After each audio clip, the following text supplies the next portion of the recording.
안녕하세요. 오늘도 서연살롱을 찾아주셔서 감사합니다. 저는 작은 우동집을 하나 운영하고 있는 평범한 자영업자입니다. 평생토록 음식 장사를 해왔는데 장사하다 보면 정말 별의별 인간들을 다 만나게 된답니다.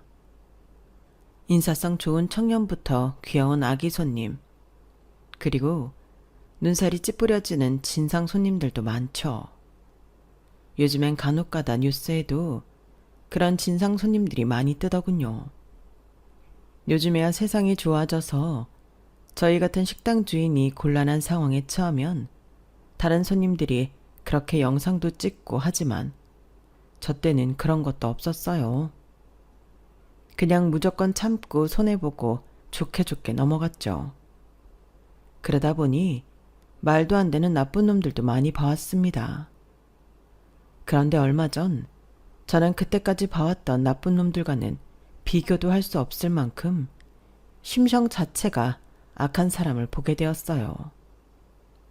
심지어 제 평생을 알았던 사람인데 전 그걸 얼마 전까지 모르고 있었던 것이죠.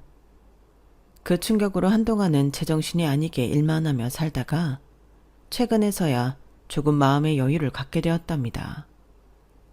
제가 겪은 이 기막힌 이야기를 좀 들어주세요. 저는 20살 성인이 막 지나자마자 얼굴도 모르는 남자한테 시집을 가게 되었어요. 제가 살았던 마을은 지금에야 수도권이지만 당시는 그냥 옛날 시골 마을에 불과한 곳이었고 그 당시에는 어른들끼리 자기 자식들 혼인을 그런 식으로 일방적으로 정해주는 경우가 많았거든요. 게다가 전 딸만 7인 집안의 5째 딸이라 성인이 되면 그렇게 결혼을 하게 되리라는 걸 저도 어느 정도는 알고 있었죠. 제 의견이 하나도 들어가지 않는 혼인이라고 해도 웬만하면 좋은 남자를 만나게 되길 바랐지만 제 운명은 그렇게 흘러가지 않았어요. 제 남편은 아주 전형적인 개자식이었습니다. 무심한 아버지가 저에게 얼마나 관심이 없으셨는지 그 인간을 통해 뼈저리게 알 수 있었죠. 남편은 저랑 9살 차이 나는 인간이었는데 낡고 큰 트럭으로 우리 마을과 서울을 오가며 여러 물자를 유통해주던 사람이었어요. 결혼을 한 바로 다음 날부터 제 얼굴은 쳐다도 보지 않았고 애초에 집구석으로 들어오는 날 자체가 별로 없었어요. 거의 매일같이 술을 처마셨고 친구들과 노름을 하다가 돈을 잃게 되는 날이면 들어와서 저에게 분풀이를 해댔죠. 당연히 저희 사이에 아이가 생길 리가 만무했는데 그 인간은 술에 잔뜩 취한 채 저에게 애도 못 낳는 년이라며 온갖 욕을 해댔어요. 이 재수없는 년, 애도 못 낳는 쓸모없는 년. 네가 이 집에 들어오고 나서 일이 더 안 풀려. 하여간 돈도 안 되는 년 같으니라고. 뭐야? 왜 눈을 그따구로 떠? 너도 나 무시하냐? 니까지 것도 나 무시하는 거야? 사실 그 인간도 아이를 가지겠다는 생각 따윈 없었는데도 저는 그런 욕을 들으며 살아야만 했어요. 그리고 나서 그 인간은 서울에 갈 때마다 여자가 있는 술집을 들락거리기까지 했죠. 저도 그 인간에 대한 애정이 요만큼도 없었기에 마음이 아프거나 하진 않았지만 화는 나더군요. 혼자 있는 밤이면 저절로 신세한탄도 하게 되고요. 손바닥만한 방구석에서 저는 차라리 돈이라도 벌자 싶어서 상리를 받아다가 하기 시작했어요. 남편놈이 생활비를 많이 가져다 주는 놈도 아니었거든요. 저는 매일같이 그 인간이 차라리 영영 집에 들어오지 않기만을 바라며 살아가고 있었죠. 그렇게 시집을 온 지 5~6해가 지났을 때였어요. 어느 날 그 인간이 서울에 다녀오더니 조그만 남자애를 데리고 오더군요. 5살 정도 돼 보이는 깡마르고 조그만 아이였죠. 남편놈은 그 아이를 무슨 감자자루 던져주듯이 저에게 보내며 네가 키워라.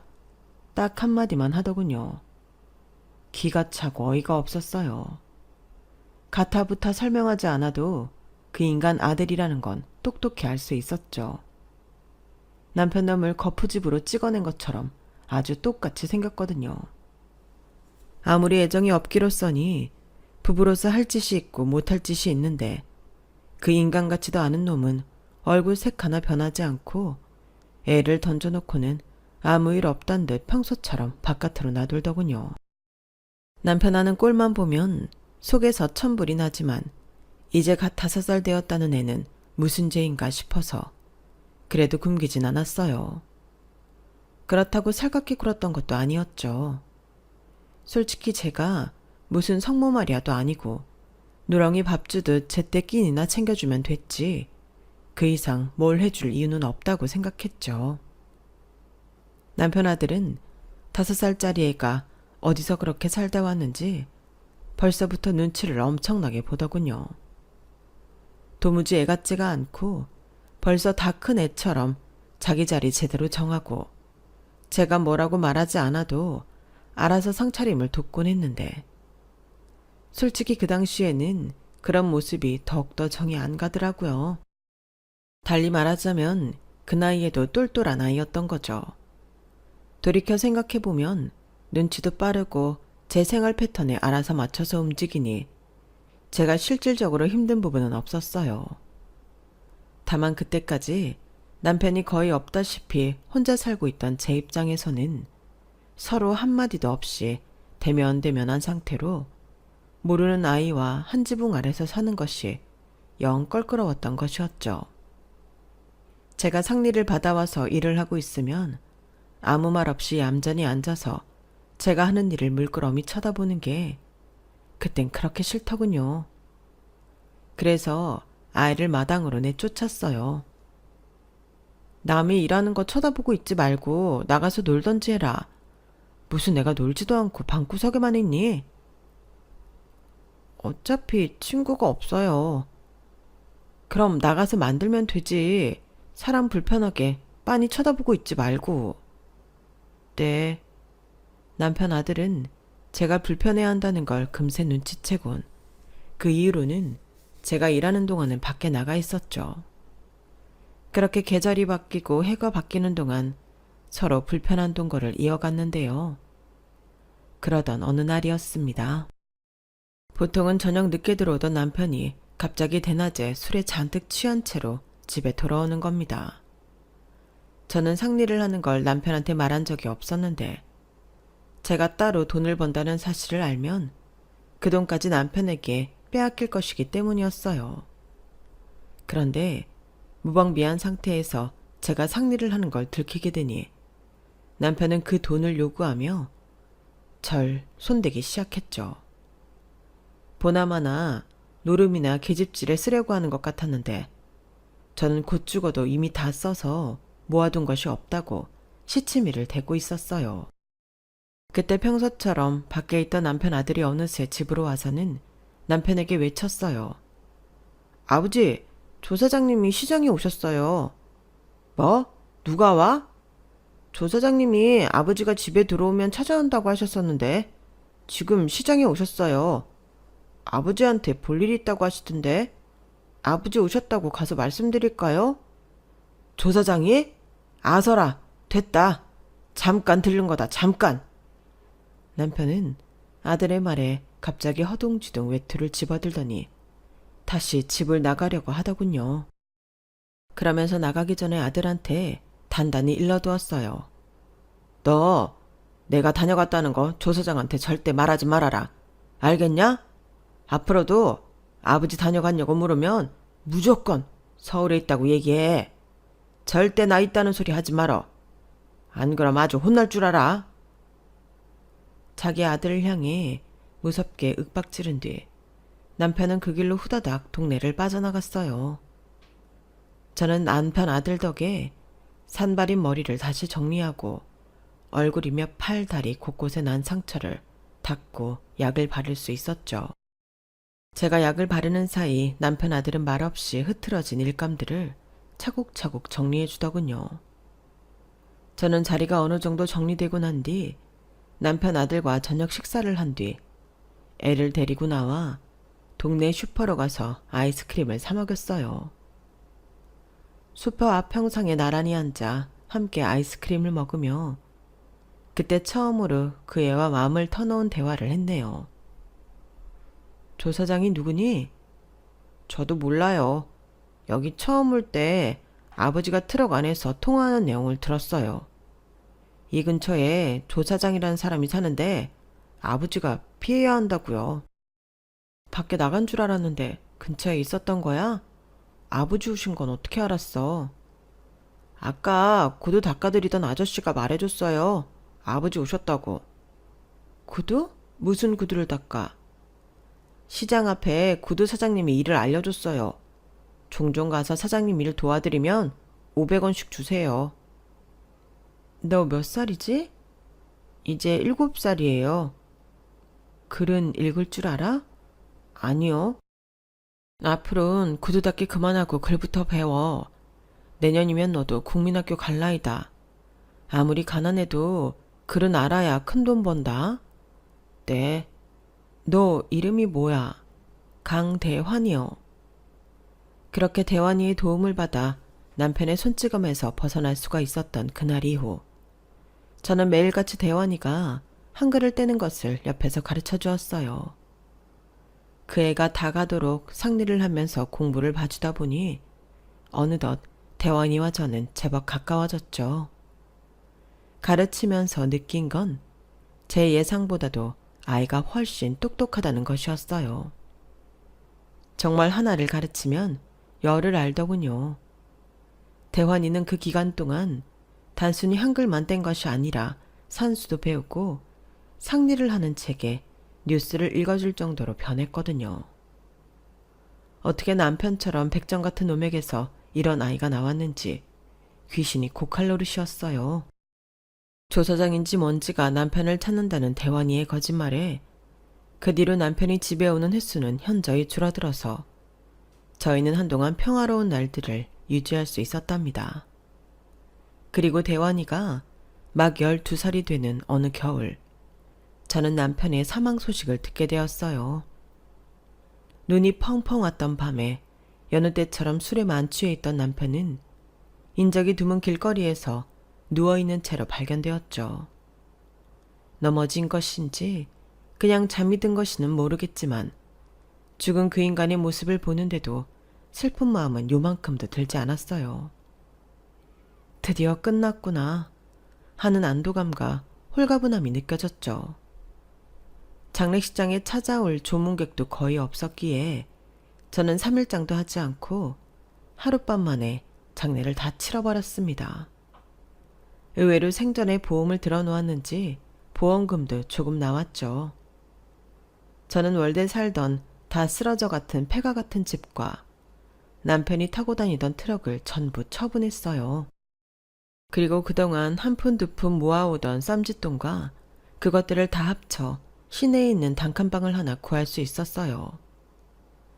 제가 그간 살아오던 터와 모든 것을 그렇게 정리하는 동안 대환이는 예전의 모습으로 돌아가 한마디 말도 없이 제 눈치만 보더군요.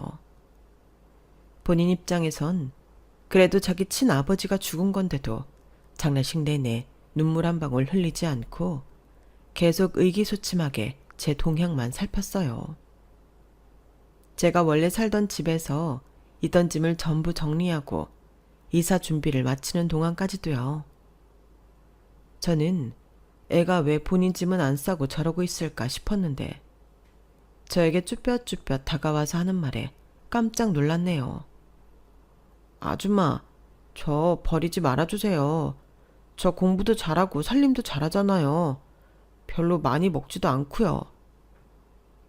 그게 무슨 말이야? 널 버리다니. 쓸데없는 소리 하지 말고 가서 네 짐이나 싸. 새로 가는 집에는 네 책상도 있을 거야. 대환이는 제 말에 눈을 반짝이더니 후다닥 자기 짐을 챙겨왔어요. 자기 짐이라고 해봤자 조그만 책가방 하나에 전부 들어갈 만큼 적었죠.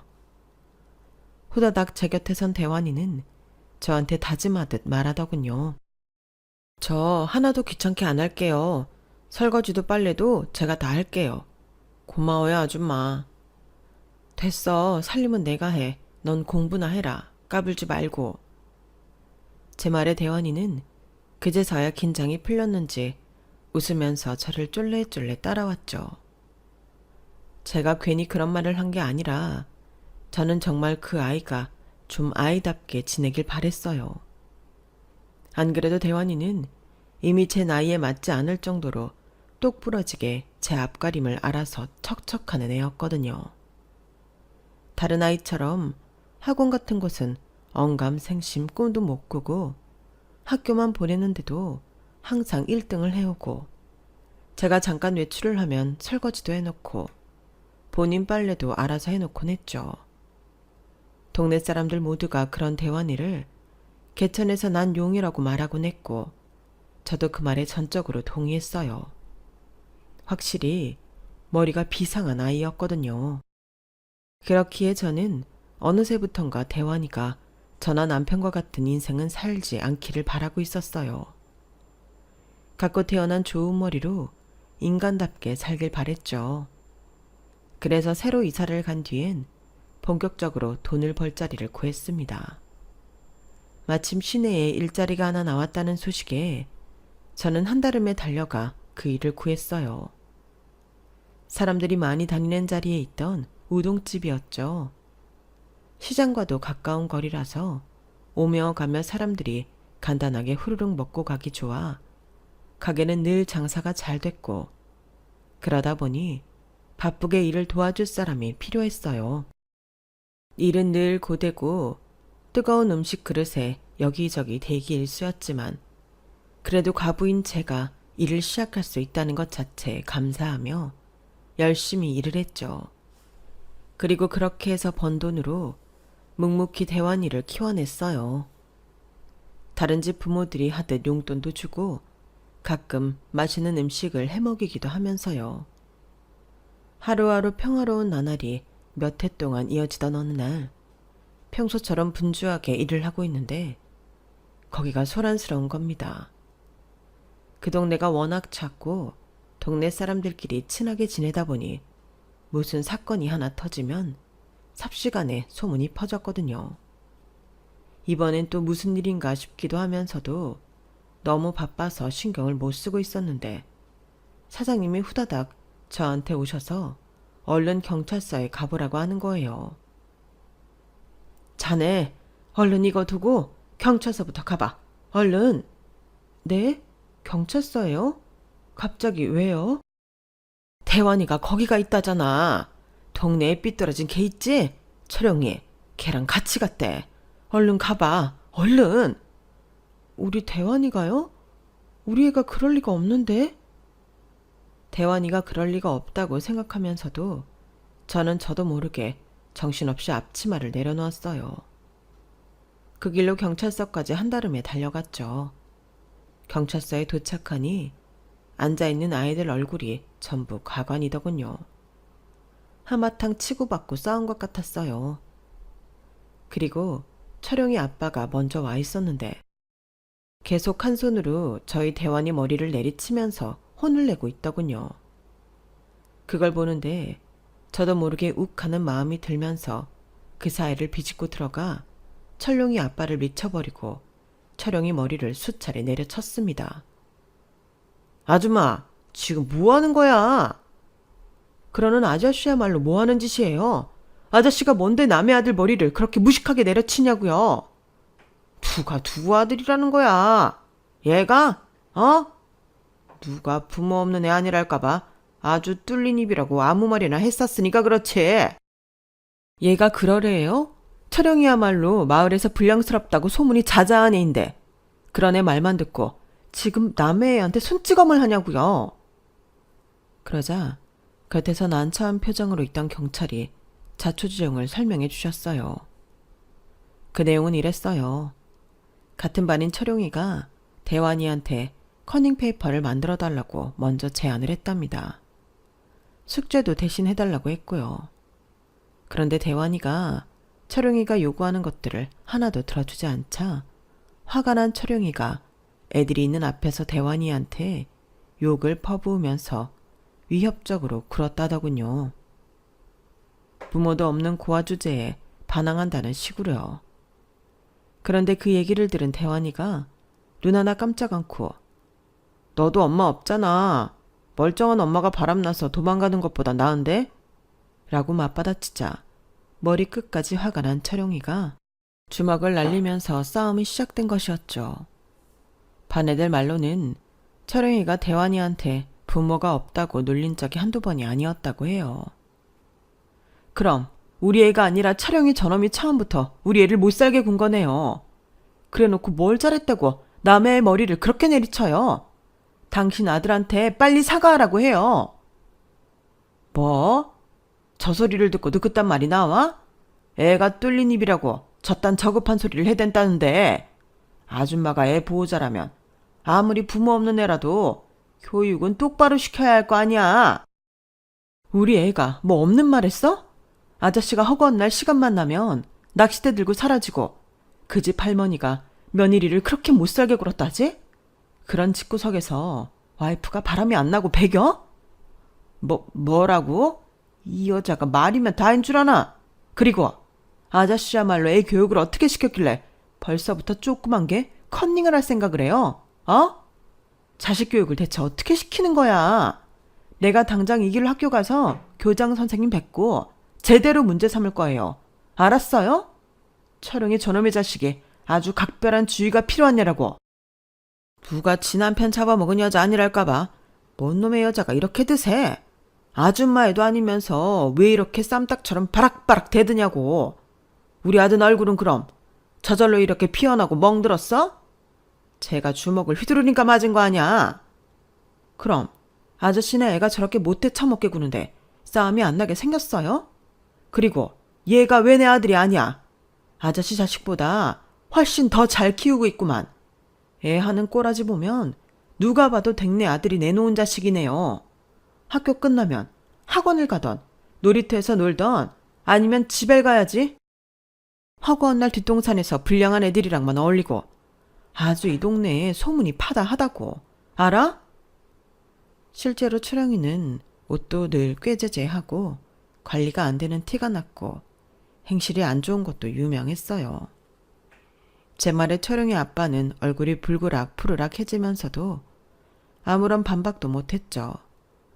이때다 싶었는지 계속 난처해야 하던 경찰이 저희를 떼어놓으며 진정시켰고 겨우 화를 잠재운 저희들은 각자 애들을 데리고 경찰서에서 나와 흩어졌어요.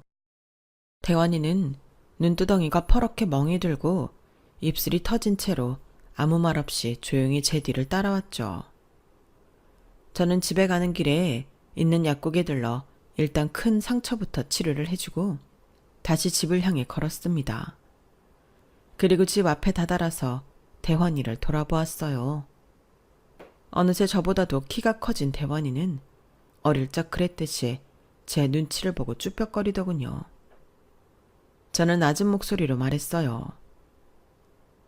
철용이네 엄마 얘기는 어떻게 한 거야? 어떻게 알았든 아무리 화나도 그런 얘기는 하는 게 아니야. 네, 죄송해요. 그래도 당하고만 있지 않은 건 잘했어. 앞으로도 누가 괴롭히면 아주 본때를 보여줘. 알았지? 너무 심한 말은 삼가고. 네, 아줌마. 앞으로는 엄마라고 불러. 집에서건 밖에서건. 네? 그럼 네가 내 아들이지 아니야? 내가 그럼 널 못하러 뼈 빠지게 우동 팔아서 키워주니? 왜? 엄마 하기 싫어? 놀란 눈으로 절 보던 대환이는 농담 섞인 제 말에 씩 웃으며 네 엄마 라고 대답했어요. 그리고 그 이후로 저희는 정말 친엄마 친아들 사이처럼 전보다 더 가까워지게 되었답니다. 대환이는 저를 곧잘 엄마 하고 부르며 아들 노릇을 했고 저도 대환이를 진짜 아들로 생각하고 대했죠. 아니 사실 이미 한참 전부터 대환이는 제게 그냥 아들이었어요. 저도 저희 아들도 미처 알아차리지 못했을 뿐이었죠. 저희 아들은 그런 사건이 있었음에도 며칠 뒤 시험에서 전교 1등을 했어요. 그 이후로는 알게 모르게 제 아들을 얕잡아 보던 애들도 싹 사라졌다고 해요. 경찰서에서 있었던 일들을 아이들도 다 알았다더군요. 괴롭히는 아이들이 전부 사라지니 아들은 제대로 공부에만 집중을 할 수 있었어요. 전교에서 1등을 하는 것을 넘어 전국 순위를 따져볼 만큼요. 아이가 비범하니 저는 항상 아들에게 꿈을 크게 가지라고 가르쳤는데요. 역시나 제 말을 잘 듣는 저희 아들은 치과 의사가 되고 싶다고 했고, 저는 아들의 그 꿈을 이뤄주기 위해서 고등학교 때는 옆 동네에 있는 사립고등학교에 진학시켰습니다. 학비가 일반 학교보다 2배는 더 들어갔지만 제가 조금 더 열심히 돈을 벌면 되니 아들에겐 걱정 말고 공부만 열심히 하라고 했죠. 어떤 부모인들 그렇지 않았겠나요? 고등학교에 올라가면서 아들은 더욱 무서운 기세로 공부를 했어요. 아무래도 공부를 잘하는 학생들이 모여있는 곳이라 그곳에서도 좋은 성적을 유지하려면 더 열심히 해야 했거든요. 덕분에 아들과 둘이 보내는 시간은 현저히 줄어들었죠. 가끔 낯설게 느껴질 정도로 무섭게 공부하던 저희 아들은 결국 치의대에 한 번에 들어가게 되었답니다. 아들이 합격 소식을 알리던 날 저희 2사람은 거의 제정신이 아닐 정도로 비명을 지르며 환호했어요. 엄마, 나 합격이야. 나 합격 떴어. 세상에, 그렇게 들어가기 어렵다는 대학을. 세상에, 우리 아들 너무 축하해. 엄마, 고마워. 이제부터 진짜 시작이야. 내가 꼭 치과 의사 돼서 돈 엄청 많이 벌게. 얘 태환아, 옷 챙겨라. 오늘 하루만큼은 우리 나가서 먹고 싶은 거 실컷 먹자. 남들이 보기엔 그렇게 고가의 음식은 아닐지 모르겠지만 그날 저희는 나름 성대한 파티를 마음껏 즐겼어요. 그동안 아들이 그렇게 고군분투하는 동안 저도 많은 변화가 있었는데요. 제가 오랫동안 일하던 우동집 사장님이 딸과 함께 미국으로 이민을 가게 된 것이었어요. 사장님은 예전부터 저와 제 아들을 딱하게 여기며 이것저것 많이 챙겨주신 분이었는데 이민을 가면서도 가게를 저에게 인수해주고 가셨죠. 사장님과 헤어지는 건 너무 아쉽지만 저희 사정을 생각하면 얼마나 감사했는지 모릅니다. 아들의 학비가 정말 어마어마했거든요. 아들에겐 학비는 하나도 걱정하지 말라고 안심시켰지만 사실 전 이때 처음 대출을 받게 되었어요.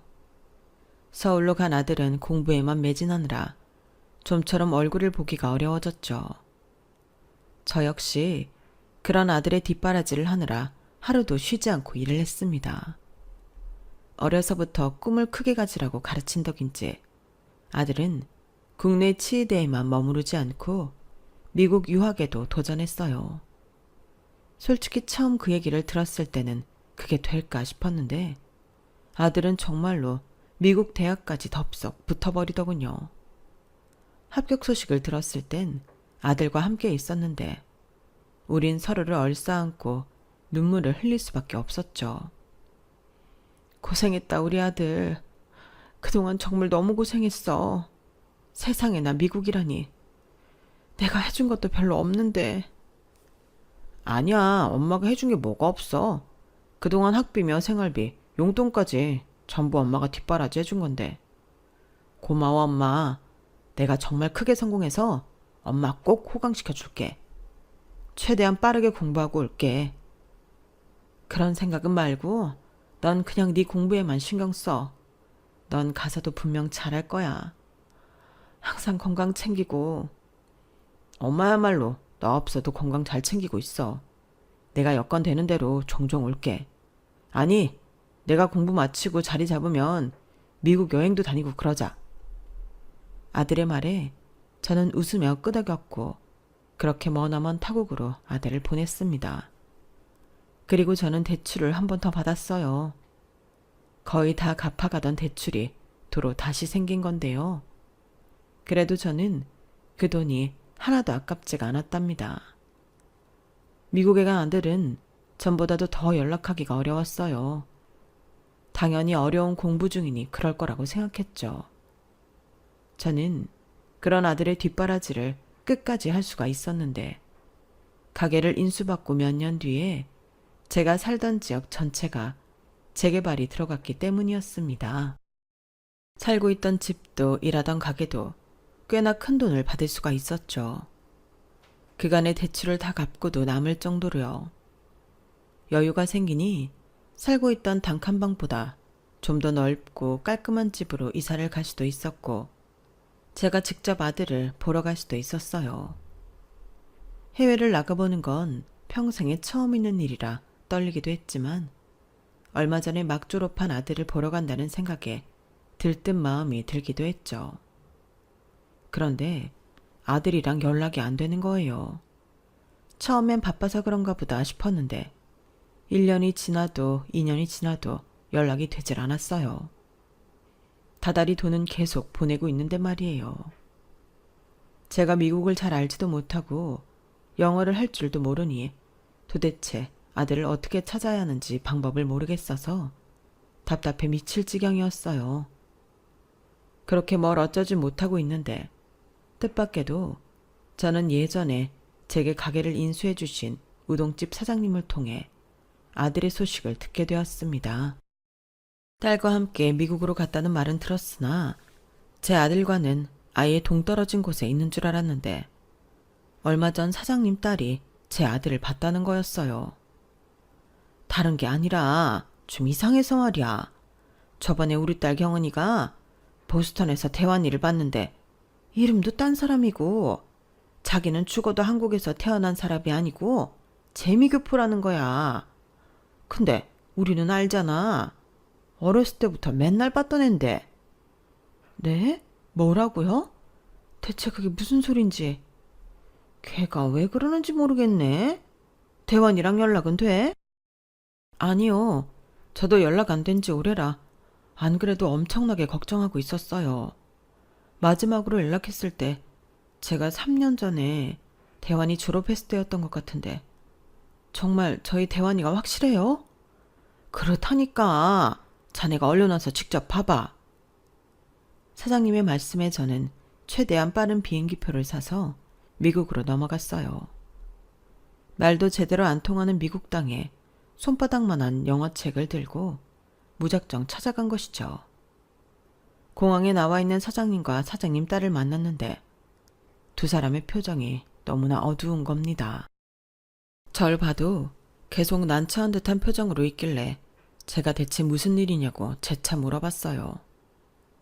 저의 추궁에 두 사람은 계속 주저하다가 결국 사장님 딸이 제게 본인이 알아본 바를 이야기해 주었습니다. 피학교를 졸업했던 3년 전 아들은 한인타운에 있는 한 치과에서 일을 시작하게 되었는데 일한 지 얼마 되지 않아서 곧바로 의료사고가 났었다고 해요.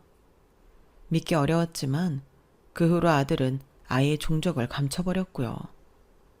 그런데 피해자가 나이도 있고 영어도 잘 못하시는 분이었기에 신고도 늦어지고 경찰도 비협조적이었다고 합니다.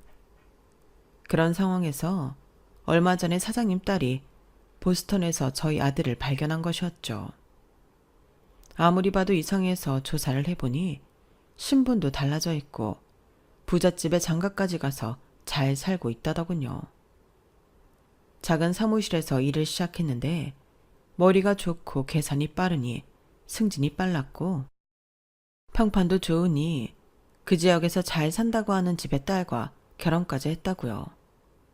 이야기를 듣는 내내 저는 멍하기만 했어요.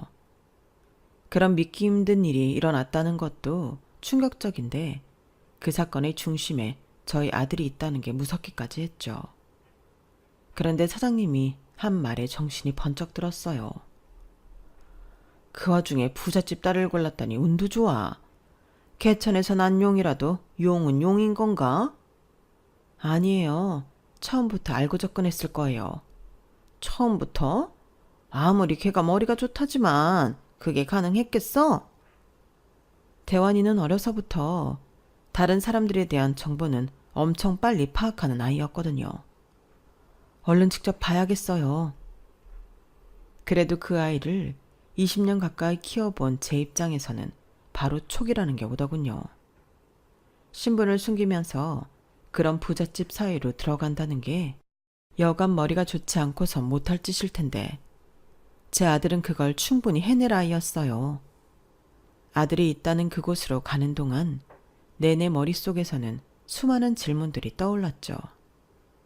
대체 왜 이런 짓들을 벌인 건지, 왜 저한테는 아무런 말도 안 했는지 말이에요. 아들이 일하고 있다는 회사로 들어가니 거기 있던 사람이 누굴 찾아왔는지 묻는 것 같았어요. 저는 사장님 딸이 건네주었던 서류 속 아들의 사진을 보여주었죠.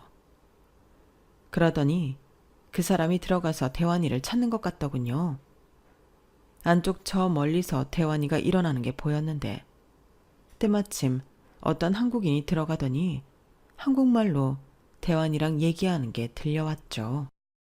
앞에 어떤 아주머니 와 계신데 누구야? 아는 분이야? 아, 우리 집에서 일하는 식모야. 대환이 너?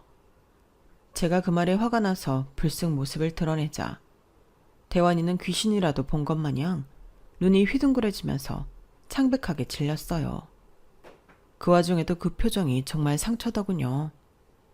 그런데 대환이는 그 와중에도 한국인 동료를 신경 쓰면서 절 진짜 식모처럼 대했어요. 아주머니, 일단 나가서 얘기합시다. 나오세요. 뭐?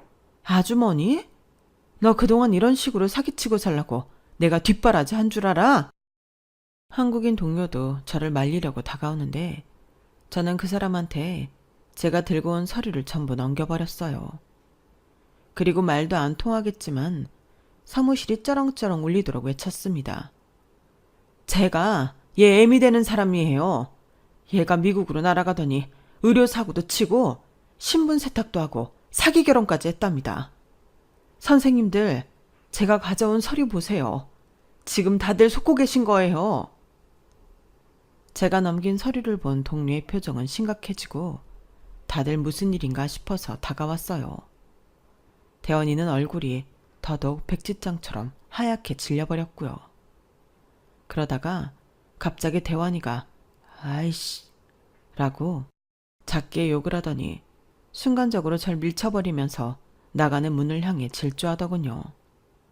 하지만 얼마 도망도 가지 못하고 보안팀에 잡혀버렸고 그 길로 경찰에 넘겨지게 되었어요. 그리고 그때부터 아주 제대로 혼쭐이 나기 시작했죠.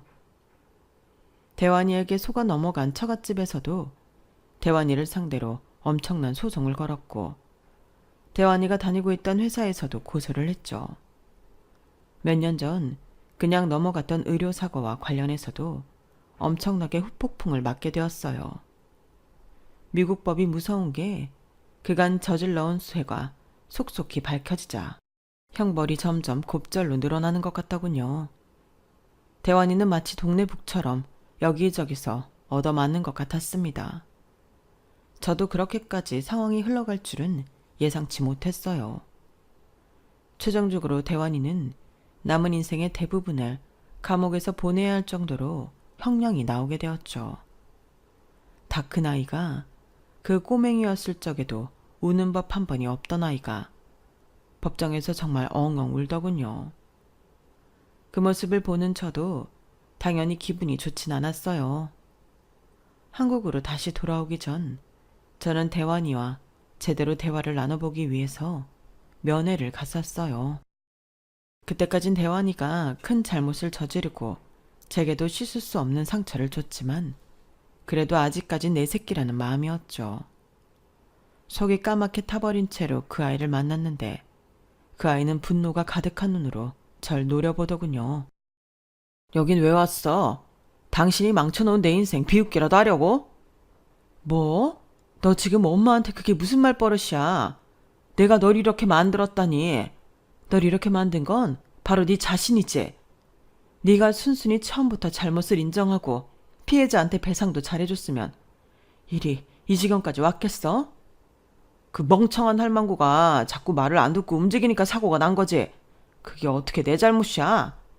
평생 시장바닥에 있던 당신이 의사가 하는 일에 대해 뭘 안다고 지적질이냐고. 나는 네가 치과 의사인지 뭔지가 될 때까지 내 모든 생을 바쳐서 네 뒷바라지를 해준 사람이야. 근데 어떻게 그딴 식으로 말을 하니? 네가 그러고도 사람 새끼야? 누가 시켰어? 아줌마가 알아서 그러겠다고 한 거였잖아. 내가 언제 그래달라고 했냐고. 당신도 내가 의사가 돼서 돈을 잘 벌 만한 싹이 보이니까 잘해준 거 아니었어?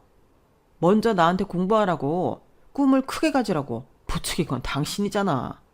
내가 멍청한 애였으면 애초부터 눈길이나 줬었겠냐고. 아빠 죽고 나서 바로 버렸겠지? 그래, 내가 내 평생을 잘못 살았구나. 옛말에 머리 검은 짐승은 거두는 게 아니랬는데 내가 그걸 몰랐어. 여기 무슨 보석금 제도인가 뭐식인가 있다 그래서 그게 필요한지도 물어보려고 했는데 이제 그럴 필요가 없겠네. 네가 그래 달라고 할 리도 없고 설령 네가 부탁하더라도 이젠 내가 싫으니 그래 앞으로 감방에서 한번 잘 살아보렴. 네 그 잘난 머리로 감방한 사람들도 이리저리 요리하면서 잠깐 보석금이라니? 잠깐 아니 엄마 보석금이라니 무슨 돈으로 보석금을 대줘? 그거 금액이 정말 엄청난데? 우리 지역 몇 해 전에 싹 다 재개발 들어간 거 모르니? 하긴 그동안 사고나 치고 못된 짓만 하고 다니느라 몰랐겠구나. 이제 너랑은 상관없는 일이니까 신경 끄렴. 평생 2번 다시 보지 말자. 엄마 미안해. 엄마 잠깐만. 나랑 좀만 더 얘기해.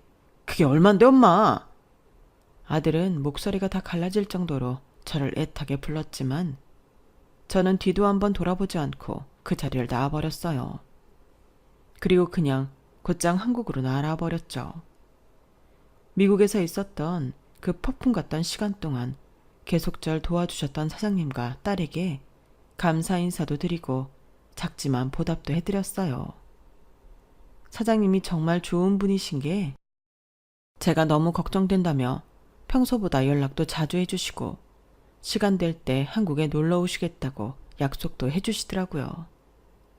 솔직히 그때는 이 세상에 저 홀로 내팽겨 처진 느낌에 정말 힘들었는데 사장님 덕분에 다시 기운 차릴 힘을 많이 받았습니다. 한국으로 돌아온 뒤 전 다시 우동집을 열었어요. 대환이에게 보냈던 돈을 안 보내기 시작하니 상당히 여유가 생겼거든요. 원래 살던 동네 바로 옆 동네로 와서 가게를 오픈하려는데 요즘은 세상이 많이 달라져서 키오스크니 배달이니 뭐가 많더군요. 그렇게 한동안 정신없이 우동집을 오픈하고 사람을 뽑고 또 손님을 맞이하고 정신없이 몇 개월을 달려왔네요. 저는 그 기간 동안 누가 말려도 일부러 더 일에만 집중했는데요. 뭐라도 하지 않으면 도저히 견딜 수가 없는 시간이었거든요. 어떤 마음이었건 미친 듯이 집중해서 이것저것 해놓고 나니 오픈하자마자 손님들이 많이 찾아와서 참 다행스러웠습니다. 시스템을 다 갖춰놓고 나니 이제는 조금 여유가 생기고 그러다 보니 지난 일들이 떠올라 한밤중에도 냉수를 벌컥벌컥 들이키고 눈물이 왈칵 나기도 했어요. 대환이 그 나쁜 새끼한테 제 인생을 갖다 바친 것이 너무나 한스러워서요.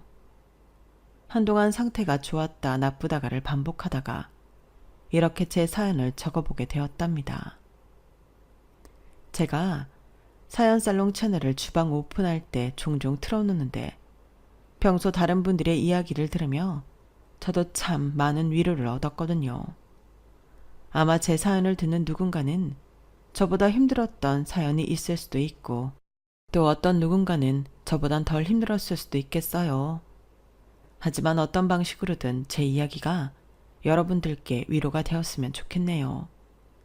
저 역시 항상 많은 위로를 받고 있거든요. 제 이야기를 끝까지 들어주신 분들 모두 하루하루 평안하시길 바랍니다. 여러분, 사연 댓글에 응원과 현명한 조언 부탁드려요. 좋아요와 구독은 저에게 큰 힘이 됩니다. 오늘도 좋은 일 가득하세요.